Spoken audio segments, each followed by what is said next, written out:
give you a couple of snippets about this fight, Jake Paul is going to be facing 22-year-old Tommy Fury.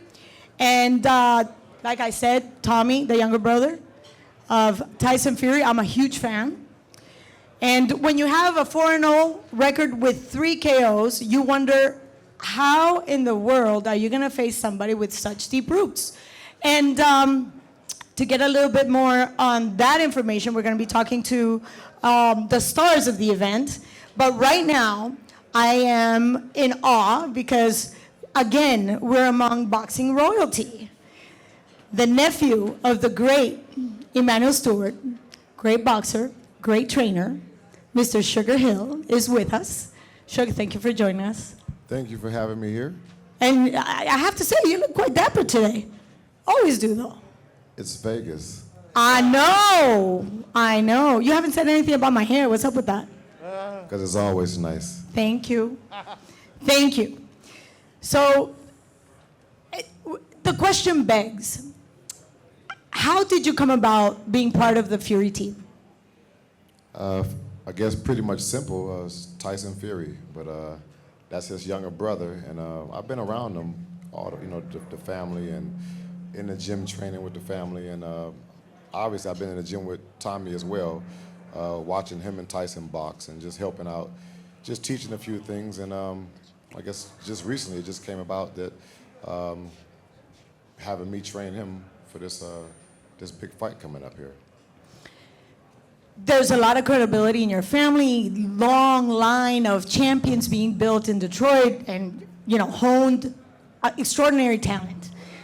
What can you tell us about Tommy? What do you bring to the table for somebody like Tommy? Well, Tommy's athletic, and he's been around boxing his whole life. Not actually boxing, but being around it, seeing it, and wanting to do it. But for whatever reasons, he didn't stay in boxing as much as Tyson did. And he's very athletic, very determined, and he learns fast. So it's exciting for me to be able to work with somebody like that, because that's what makes me get up and go a lot more, for somebody who really wants to learn and is excited about it. We all know that Tommy has, like you said, a great background in sports, very athletic, but he's now an influencer. He's a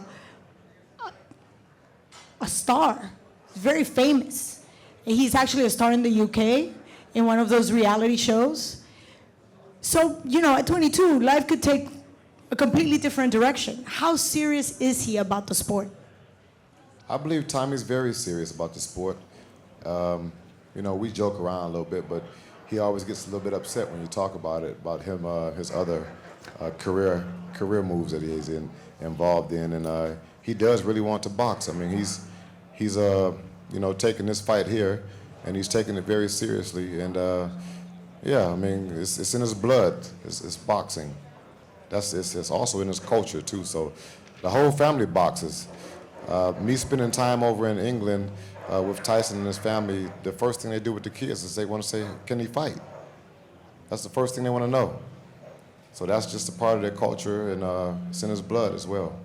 So can you really blame a guy who's good looking, coming from a family with deep roots in the sport, good, and a star, influencer? Reality TV has made huge stars. He can't really be upset about that, really.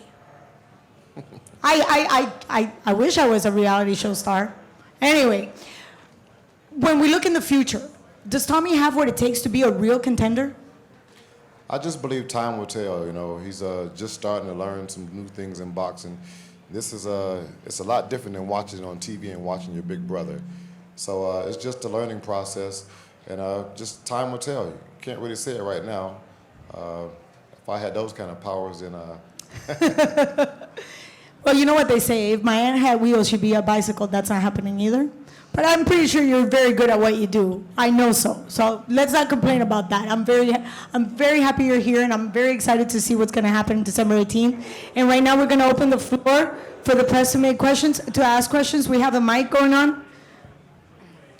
Steve.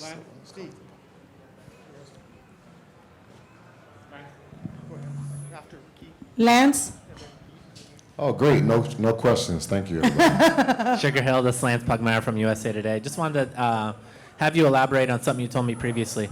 Tommy's body of work is not very complete. You actually described him as a little bit above a novice. What do you need to work on specifically to drive him to the level to where he can defeat Jake Paul?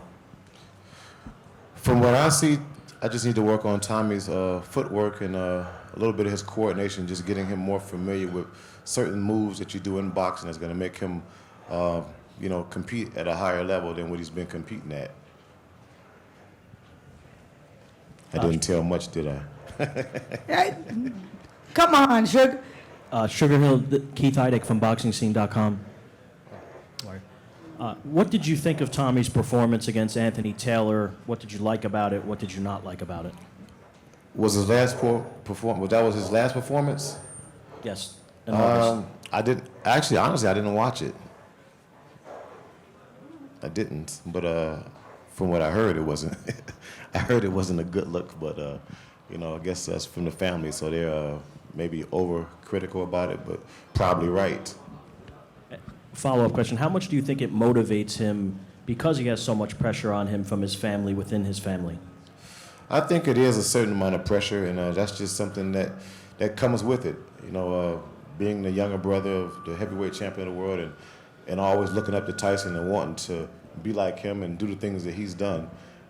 It's always just been a pressure period. But now I know it's a bit more because this is a big stage now. This is not just in the gym sparring somebody, being an amateur, having fights, and even turning pro.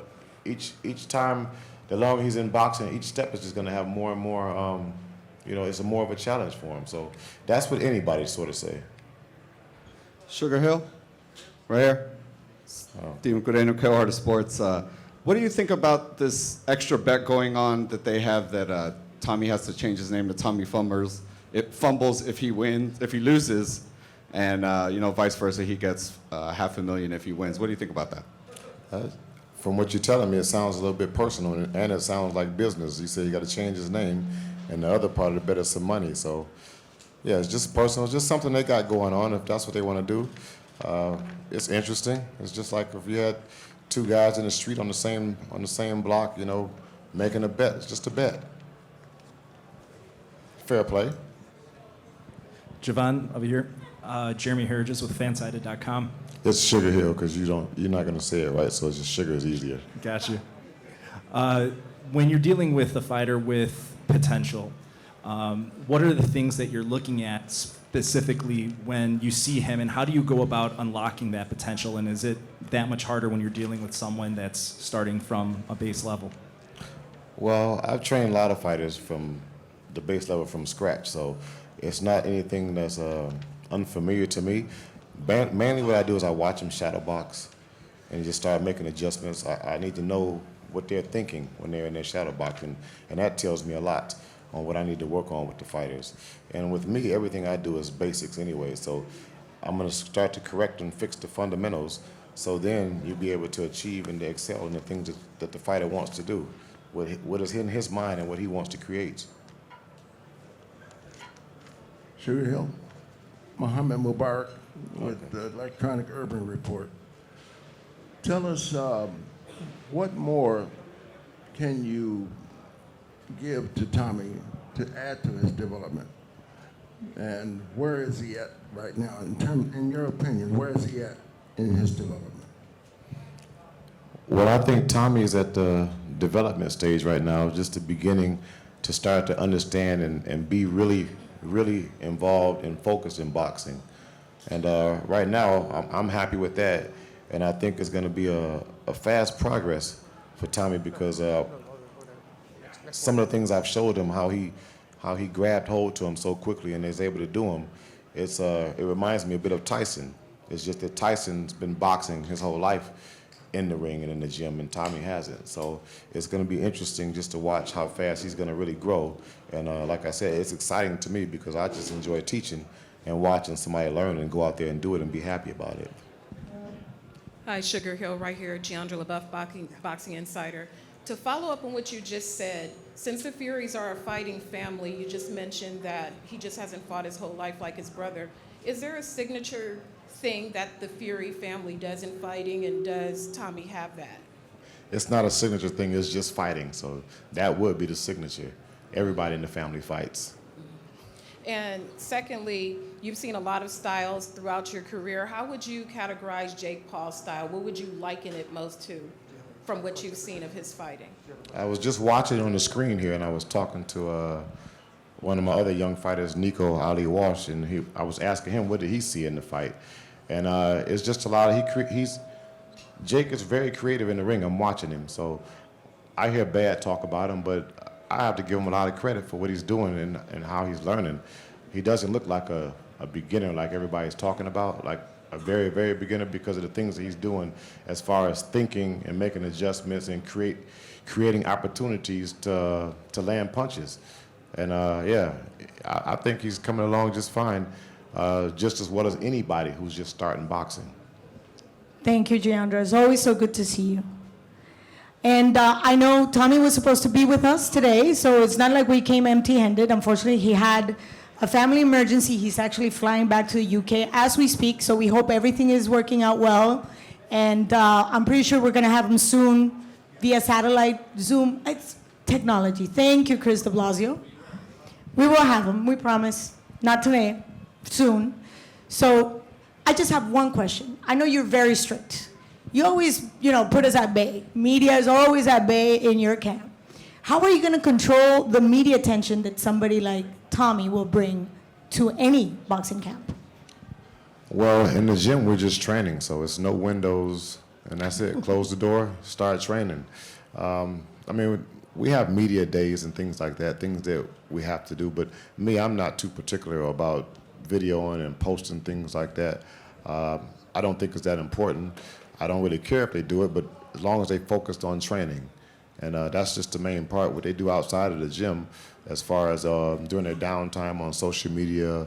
I mean, it's all a business at this point, really. So I don't really complain about it. I don't do it, but I know it's a new thing that's out. And you have to be able to take it and use it to be able to grow. And I think with this fight here, the way things have gone, and it's bringing a lot of attention to boxing. And that's with the social media and how this thing has just grown to such a big event now. And it's just good for boxing, period.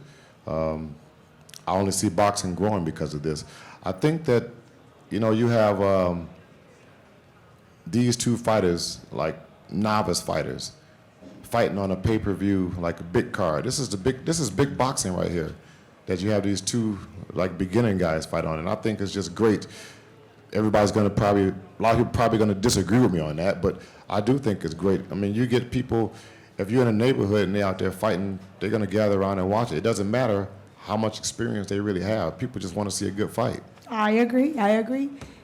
Coach, always a pleasure. Thank you for being with us, and we look forward to seeing you December 18th in Tampa. Thank you.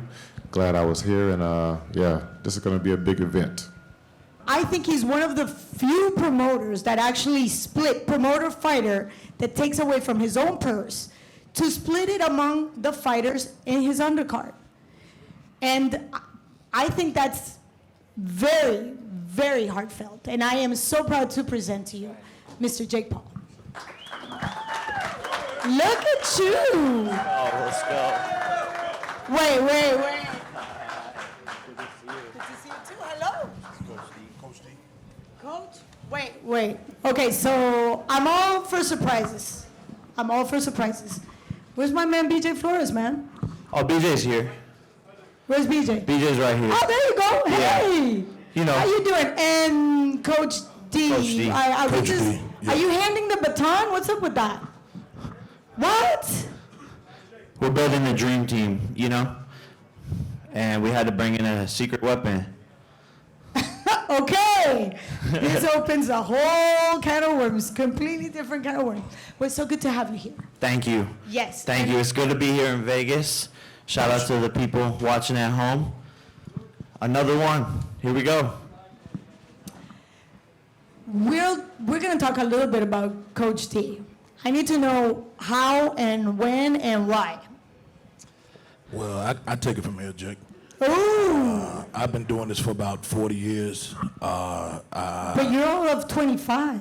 Well, things happen. I've been through a lot. You know, I was around during Tyson time. You know, I saw something in the white boy. I made sure I made it happen. So we here. There you go. So when did you decide to touch base with Coach T?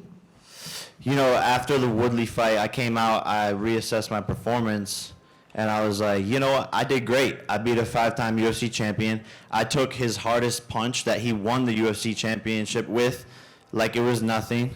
I was off balance. You know, it's boxing. You're gonna get dirty if you're a mechanic. But I was like, you know, there's some things we can tighten up. And that's where, you know, started making some calls, and that's where Coach D came in. And, you know, it's been a game changer.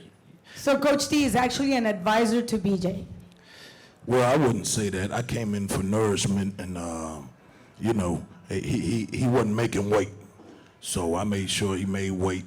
We came in. I continued to tell him. I said, "Come with that right jab, under that belt." He listened. He's a good boy. Like I said, you know, apple don't fall too far from the tree. I talked to his papa. His papa's a good guy. Yeah, we just working. Well, I look forward to see you performing December 18th. And look, I mean, Tommy went and got Sugar Hill. You know, Tommy went and you know, getting Tyson to be in his corner. So, what am I gonna do? I have a response to that. You know, this is a Coach serious D. business. Life is on the line. Okay, so now I'm going to change gears now that you said life is on the line. Many times you've said boxing saved your life. How did the sport save your life? Man, I was a young kid in Los Angeles, just getting caught up in the wrong things, surrounded by the wrong group of people, and boxing gave me the chance to take my life back and to follow a routine and to work on something and to have a purpose, and it gave me something to fight for. I wasn't meant for LA, although I thought I was. Boxing is my true home, and it took me until I was 21 years old to find that. You know, but some of the greatest fighters don't find out they're fighters until they're a little bit older. Deontay Wilder, the list goes on. Before we go any further, I need to just acknowledge the presence of Problem Bot right there. Thank you, Problem Bot. Yeah. Is that your security? Yeah, he's got an RPG. You know, a lot of people talk about what you do outside the ring. Obviously, you've been an influencer all your life, even before influencers were, you know, famous and the thing to do and trending. But there's a lot more to you. I just gave a little bit of snippets of what you do for the community. First of all, talk to us about that commitment against bullying and children, just in general. Yeah, look, I want to use my platform for good. Ever since I was young, you know, my dad, who's here today, shout out Greg Paul, we would always go and give back, volunteering, handing out food on Thanksgiving, whatever it was, we always wanted to get involved in the community. And I had a dream as a kid to have a foundation, have a charity, and now I'm, you know, finally at a place where I felt like I was able to give back and to use my platform to give back. And that's why I'm passionate about Boxing Bullies, my foundation, and fighting back against bullying, because I once was a bully and I realized it wasn't cool. And then I got cyberbullied by my peers and friends when I started to post videos online. And I was like, wow, these comments hurt. And I realized this is a big problem in our generation. And cyberbullying affects so many people. And I think boxing gives people confidence, you know, to not have to feel like they need to pull other people's down or to just be themselves. And that's what it did for me. And so I want to be able to share boxing and this message just with the whole entire world. And I think everyone should take up the sport, even just for fitness, confidence, and being able to protect yourself. Mental health, key. Thank you for that. But talking about the sport itself, I get a chance to speak to fighters all the time, and the one thing they always say is boxing is a very jealous wife. It doesn't like to share their talent. It doesn't like to share their men. You spread yourself out so thin that I wonder, how deep is your commitment to the sport itself? I'll take this one. Thank you, Coach. I'll probably say, you know, this kid right here, we've been coaching him. He been a smart kid. He a good boy, like I said. He can fight. At the end of the day, if it ain't about fighting, it ain't about a motherfucking thing. You know what I'm saying? So, I brought him in. He gonna fight. Well, we tried to get your brother, didn't we? Yep. We tried to get his brother. Yep. His brother was running. Yep. I talked to Tyson. Tyson was running. I talked to Sugar Ray Leonard. He was running. So now, we trying to find people where we could fight and have a good, decent fight where we got in front of us. You know what I'm saying? So. It's a lot of work, though. It's a lot of work.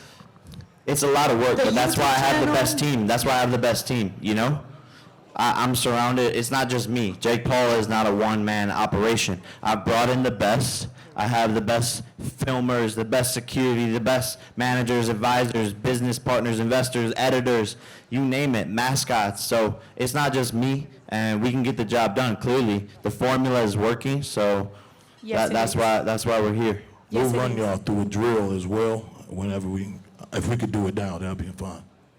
We could run through the drill. That way you do. You're going to run through the drill right now? Go ahead. Cameras on, please. Oh, this is going to be interesting.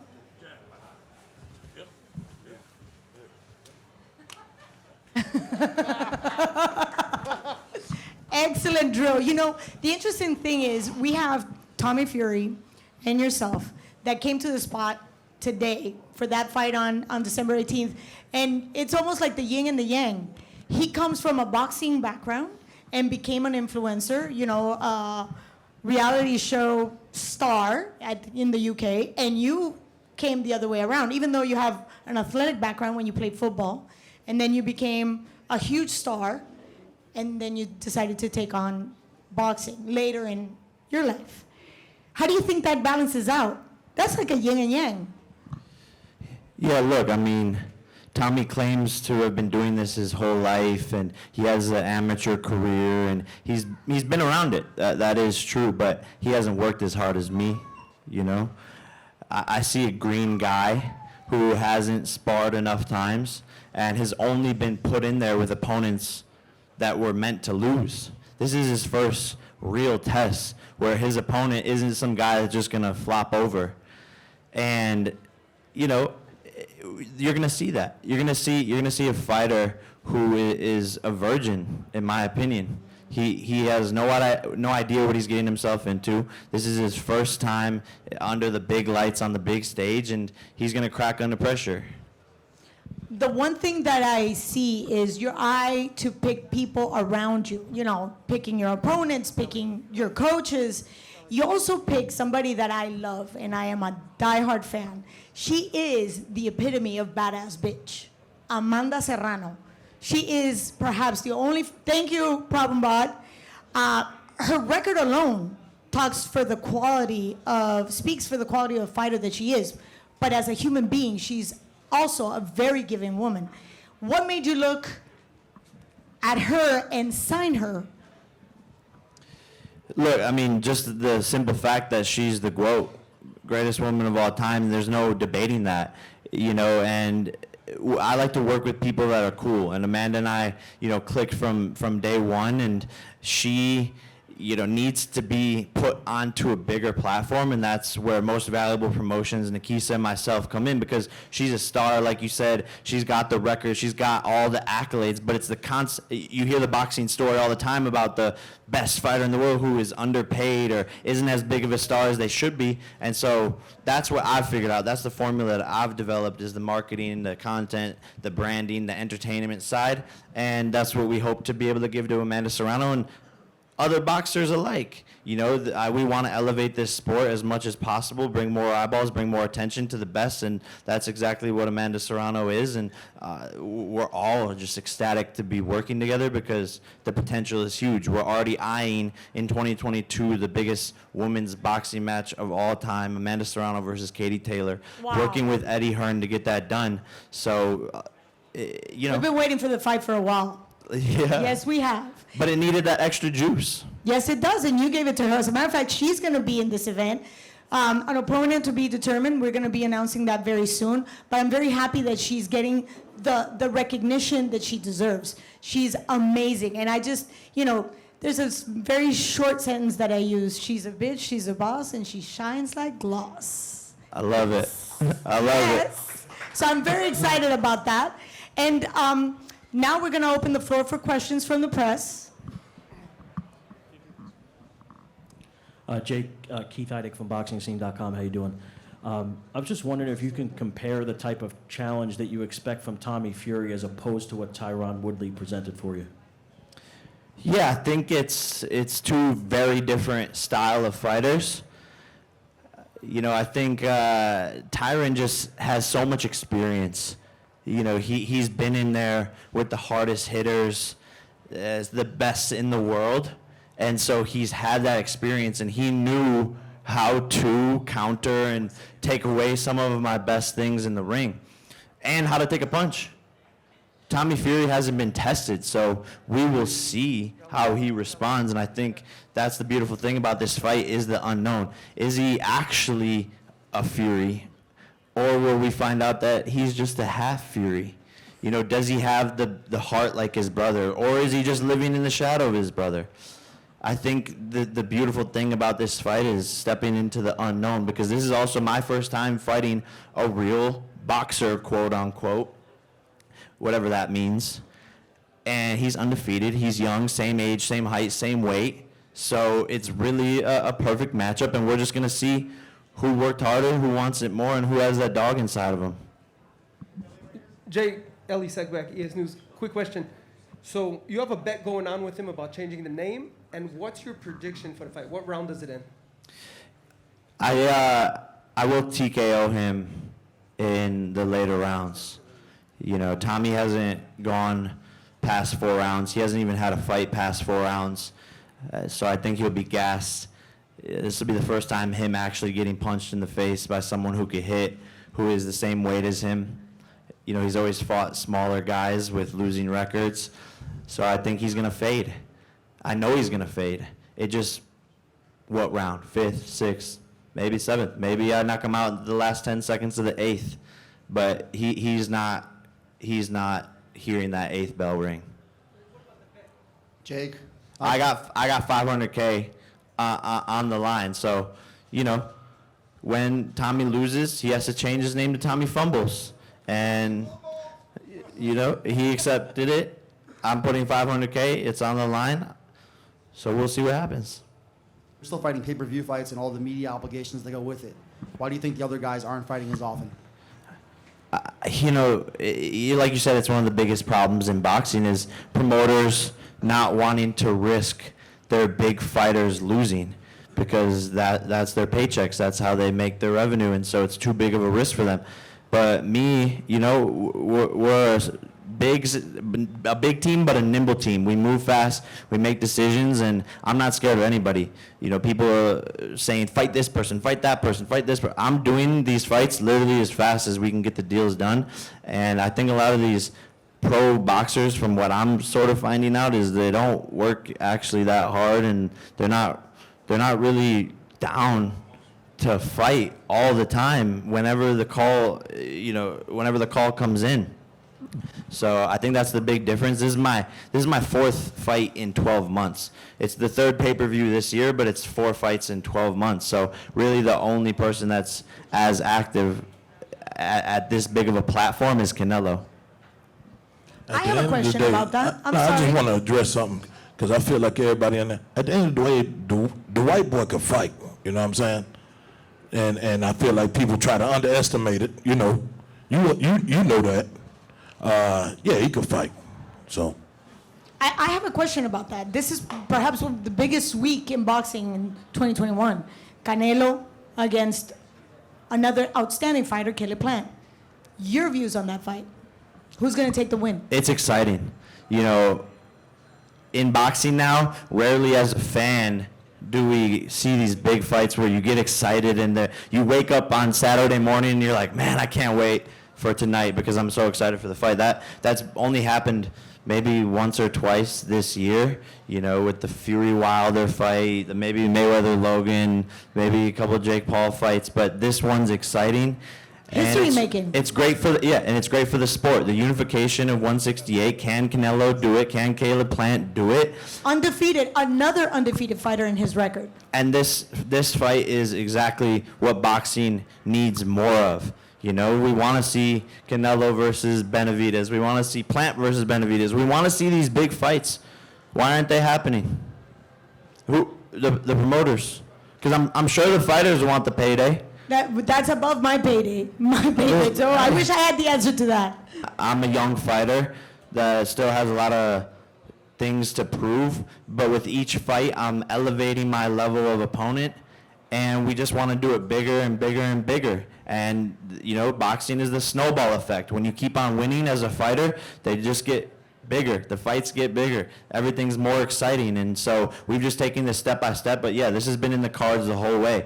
You know, when I first said, like 2 years ago, hey, I want to fight Conor McGregor. I want to fight Nate Diaz. I want to fight I was joking about fighting Mike Tyson. I was saying I want to fight Canelo. I remember the list. And by the way, yeah, the list. I remember the list. Javante, everyone's on the list. And people were like, oh, this kid's... weight division. No, it doesn't. People were like, oh, this kid's crazy 2 years ago. And now, it's like, wow. We've gotten this far, this fast, and the world is my oyster. All I have to do is 3 letters, W-I-N. And why do you think I work so hard? Why do you think I've progressed a lot faster than a lot of these pros are? Because I'm having to rise up to the highest level of boxing with 18 months of experience, 20 months of experience. So I'm progressing a lot faster than a lot of these pro boxers. And it is what it is because they don't have the pressure. They don't really have anything they lose. They lose, it's whatever. If I lose, the whole world's laughing. The whole world's like, yeah, we told this kid. Like, we got him. This was just a thing. He's not a real pro. Get him out of here. Finally, we got our sport back. A lot of boxing wants to see me lose. A lot of them want to see me win, but a lot of them want to see me lose. So I have a pressure, and that's created a diamond.